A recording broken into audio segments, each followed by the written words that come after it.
Welcome to Legendary Physique. I'm Richard Baldwin, and I'm here with Jerry Brainum, the editor of Applied Metabolics newsletter. Hey, Jerry, how's it going? How are you, Richard? How's everything? Well, besides the sinus infection I just got over with, I'm doing okay. Well, I'm in the same. How about you? I'm in the same boat. I've had this cold now for like 3 weeks, and I can't shake it. It's killing my workouts. Yeah, I missed a couple of workouts, and I'm going nuts. I just know I'm shrinking. Yeah, I know. What can you do? You know, at least we're still training, right? Yeah, I'm not giving up. Yeah. Hey, that April was great, and I really liked the one on mind connection, the mind-muscle connection. Yeah. And what the scientists call attentional focus. Right. And that there are two kinds, external and internal, and the fact that internal really does work for bodybuilders, where you're focused on flexing. I thought this was interesting, and also an article. I always love your articles when they confirm what we figured out as bodybuilders just by trial and error, right? That's almost like that's kind of confirmation bias. Well, I don't know, but anyway, the fact that you can isolate different parts of the tricep to work them. Right. I like that study because we do feel like you can work the outer head or the long head or whatever, depending on what exercise you're using. So always something in that newsletter, and I'm going, oh, yeah. You know, the funny thing, as well as learning new stuff. It's funny that you mentioned that because just 2 days ago, they came out with in a journal called Muscle and Nerve, which is a very technical journal. Came out with another study where they again confirmed that, and again it was a tricep movement. They confirmed that so-called isolation exercises, like one-arm tricep extensions, whatever, actually can isolate. The tricep again has 3 heads. It's a 3-headed. You can isolate different parts of the tricep. They proved it again. So it's a real phenomenon. It's bodybuilders were ahead of the curve once again, as in many other things. Bodybuilders were ahead of the curve by like 20 to 40 years. I mean, we're always ahead. They make fun. I know. They said, oh, these guys are just big muscle heads. And yet it takes science sometimes 30 years to catch up to what we were doing for years in the gym. Exactly. So I'm really excited about what's coming up in the May issue. Oh, okay. I got some great stuff. Now, Richard, all right. As a subscriber, I don't know if you remember, about a year ago, I wrote an article on the controversy of concurrent training. Concurrent training, of course, is doing aerobics and weight training in the same workout. Now, the big bugaboo about that is a lot of people believe that, if you do aerobics after your weight workout, you're going to negate the weight workout. A lot of scientists have written many studies, and there's certain, actually on paper, it seems to be true. But, the point of my article was emerging studies showing that there was no interference. It was like basically there was a lot of, what do they call it? There was a lot of aspects that led to the notion that you can lose muscle by doing aerobics that really didn't apply to the way typical bodybuilders work out. Like, for example, like the early studies, it began around 1980. The studies that originally showed this interference effect involved very extended endurance workouts. And no bodybuilder, nobody's going to do hour and a half, 2-hour aerobic workout. Of course you're going to lose muscle doing that. So the point of that original article was to basically tell bodybuilders or anybody interested in putting on muscle, lean mass, losing body fat, don't worry about it. And I told them ways from a nutritional standpoint and an exercise standpoint to get around that. Now, it turns out in the last year, there was several other studies that came out that not only supported what I wrote in that article, but showed a reverse effect, that if you do aerobics concurrently with weight training, not only do you not lose muscle, you can actually stimulate additional muscle. And I said to myself, now you tell me. I said to myself, wait a minute, this is too important. Even though I already wrote a fairly definitive article, I got to write this update because it's new research. People need to know about it. This will close the case once and forever. In other words, after this article, anyone who encounters somebody who says, oh, I don't want to do aerobics, of course, just show them the article. It's solid evidence, and they can shut the hell up. So that's what the first article is. Now, the next article... Well, that definitely knocks out what I used to do. I was afraid to do anything other than just weights, especially right before a contest when I'm cutting my calories and stuff. I didn't want to waste calories on anything else other than in the gym. Well, in this article, I also give ways, in case people like you, let's say, there is a situation where I know you used to get really lean and cut for contests, like there was no body fat. In that situation, admittedly, once you have all the body fat off, there is an outside chance of losing some muscle. So what I did in this article was at the end of the article, I listed a couple of ways to offset that where you could still do the aerobics and not lose any muscle. I gave a couple of nutritional supplements that will completely block the effect, and some dietary measures that will completely negate any interference. So a guy like you who's lean and doesn't want to look, all you got to do is do those other. Now, if you don't want to do aerobics, you can just cut it out, of course. You know, you already got rid of the fat. You know, if you don't care about the cardiovascular, cut it out. If you know that, you know, but if you still have some fat to lose, you could, you know, you do your aerobics and not worry about it by using these measures. So that's the first thing. The second thing is the next article is, now think about it, Richard. What's the holy grail of all bodybuilding? Think about it. The holy grail is to build muscle and lose fat at the same time. Isn't that what we all want? No, yes, I mean, absolutely.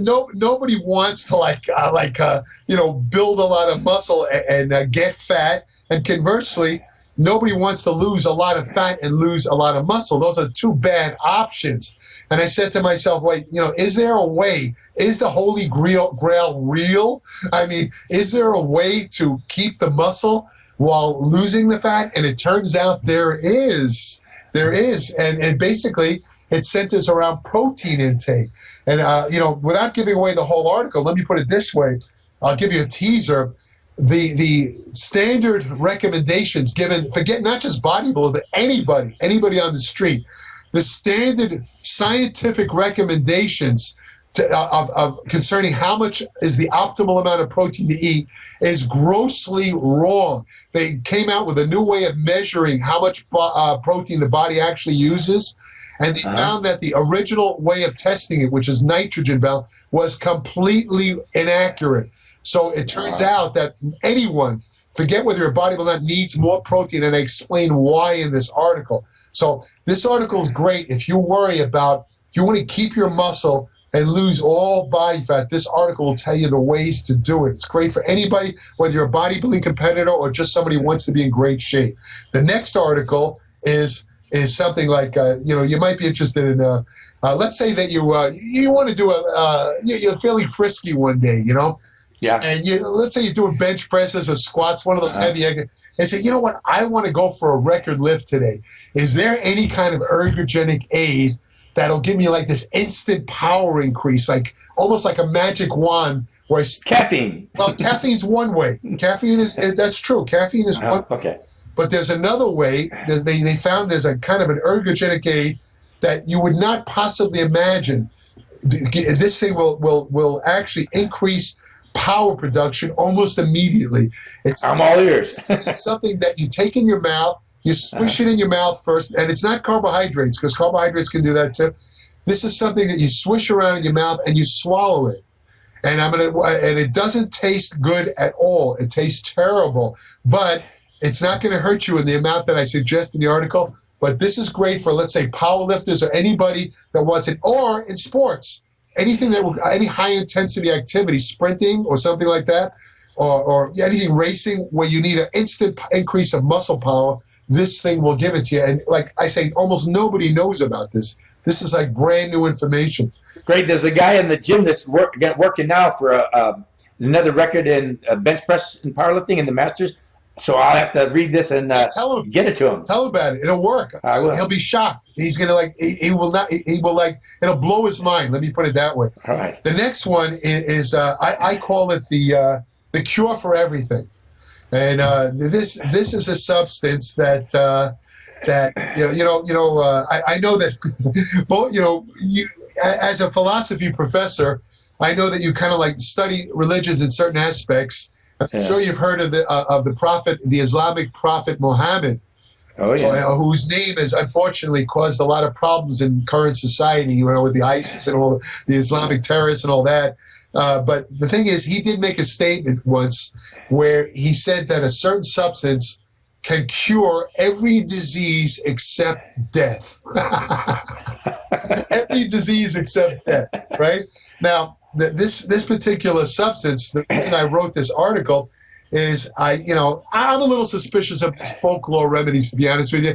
There's a lot about this ancient this and ancient that, and then when it comes to when push comes to shove, when they do the solid study, the stuff turns out to be not so great after all. It turns out to be a lot of this the placebo effect or something. Yeah, a lot of the pro-hormone supplements that came on the market a couple of years ago, the stuff that was touted to boost testosterone, they were based on being used in Africa by natives who used them for aphrodisiac purposes for thousands of years. Because of that, suddenly they became testosterone boosters.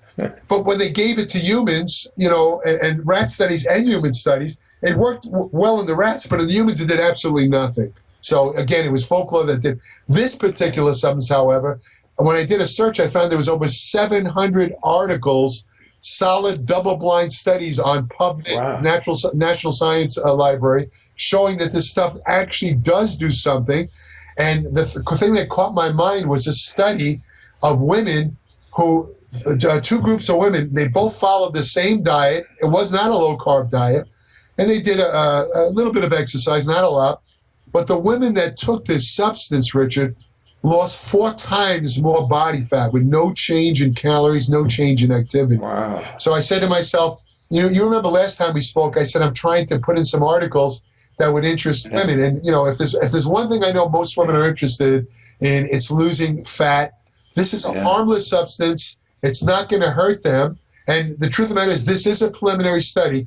One study does not decree solid science. But so far it looks pretty good, huh? So far it looks pretty good. And interestingly enough, I will admit to the fact I've been taking it not for fat loss, but because of something else this stuff does. What it does is it helps to control inflammatory reactions in the body. And I happen to be in a very inflammatory state because I have asthma, I have arthritis. These are all inflammation-based diseases.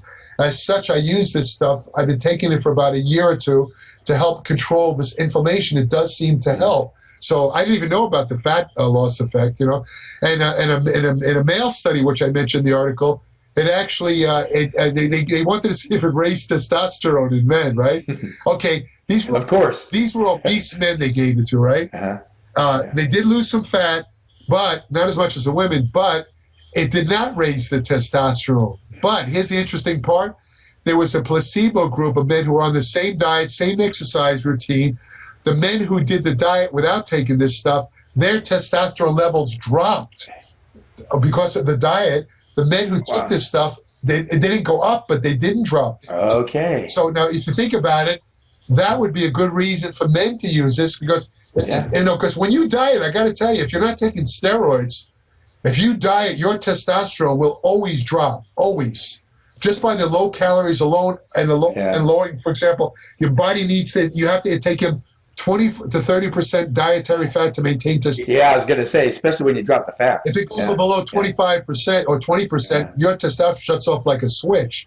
This stuff, I don't recommend ever doing that, by the way, but this stuff, if it actually just maintains testosterone, and men who are dieting, it'd be worth taking alone because it's not expensive. It has no side effects. And hell, I mean, it seems, according to the PubMed studies, it's like it seems to do about 50 different things in the body, including it actually removes the protein in the brain that causes Alzheimer's disease, for crying out loud. Oh, wow. So, I wrote about that. So that's the May issue.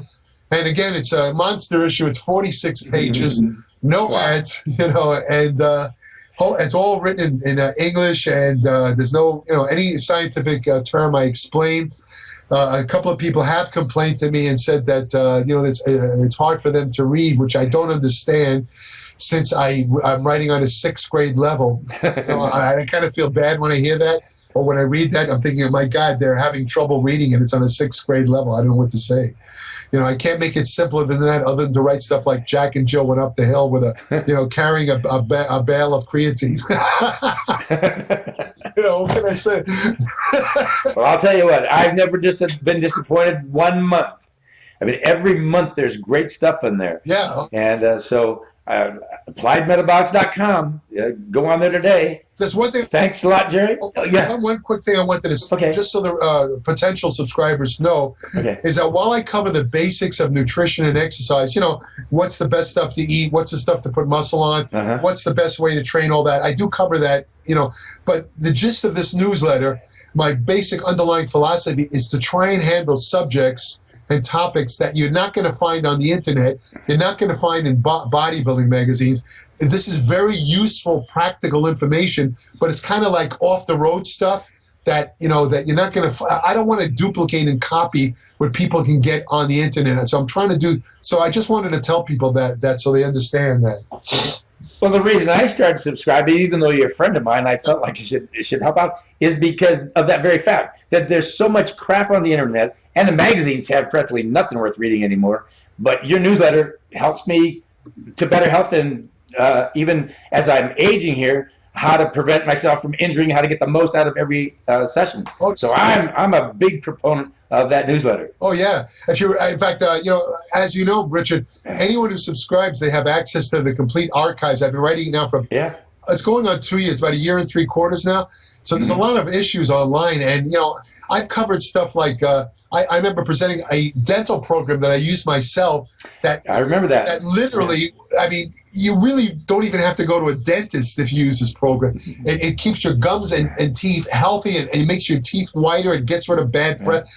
And then another article I had where it was a program developed by a neurologist at UCLA, where it was a nutrition and exercise program that basically these were people in the mid stages of Alzheimer's. They were not in the final stages. Once your brain is in the final, there's nothing you can be. It's gone. Yeah. But these people were where they, it was a situation where they couldn't remember. They had to give up their work. They put them on this program. These people all were able to go back to work. Their brains started working again. My God, that to me is priceless. Priceless. Absolutely. Because, I'm a baby boomer. I think you are. I mean, this is the big concern because Alzheimer's disease is going to skyrocket unless something is found to treat it. Yeah. I mean, it's going to skyrocket in the next couple of years. Heart disease is terrible. Cancer is awful. But to lose your brain and not recognize your loved one, oh my God, is there anything worse than that? I mean, No, not really. But anyway. All right. Well, it was great, and I can't wait till it comes out. I'm going to head for my computer as soon as it pops up. So have a great one. Thanks again. Okay. And all the best. Always good to talk to you, Richard. You too. Bye-bye. Bye-bye.